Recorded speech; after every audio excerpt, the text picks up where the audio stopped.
আজকে তো গোটা দেশ স্তব্ধ, ছুটি ঘোষণা করেছে। প্রেসিডেন্ট জিয়াউর রহমানের সহধর্মিণী মারা গেছেন, আজকে জানাজা, তাই না? জানাজা, বিশাল জানাজা, লক্ষ লক্ষ মানুষ।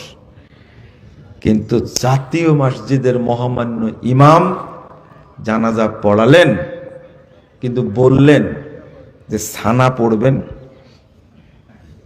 এরপরে তাকবীরে কি পড়বেন? দুরুদ, তারপরে তো দোয়া, তারপরে তাকবীরে কি? সালাম। সূরা ফাতিহা নাই, তাই না? আপনিও বুঝে গেছেন। জাতীয় মসজিদের ইমাম তবে উনি এইগুলো না বলেও সালাতটা পড়তে পারতেন না? বুঝেননি কথা? আগেও পড়েছে অনেক জানাজা, বলতে পারতেন, কিন্তু এই ঘোষণাটার মাধ্যমে উনি সূরা ফাতিহাকে ইগনোর করেছেন। দুই, উনি ছবি তোলার দিকে মনোযোগ আছে। আবার এটাও বলছেন এটা তো দোয়া। যদি জানতেন তারেক রহমান যে এই মাসালা সূরা ফাতিহা না পড়লে সালাত হয় না, এটা রুকুন, মনে হয় এই ইমামকে ভাড়া করতেন না।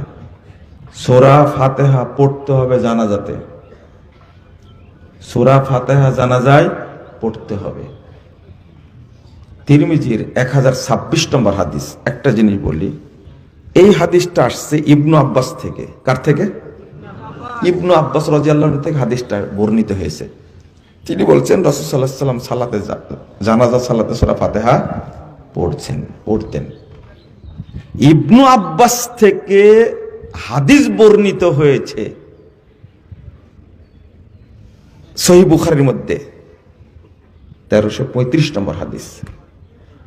এই হাদিসে ইবনু আব্বাস, ওই হাদিসটাও ইবনু আব্বাস থেকে, আর এই হাদিসটা ইবনু আব্বাস রাদিয়াল্লাহু আনহুকে যখন প্রশ্ন করলেন, আপনি তো সূরা ফাতিহা জোরে পড়লেন, তখন বলছেন লি তা'লামু আন্নাহা সুন্নাহ।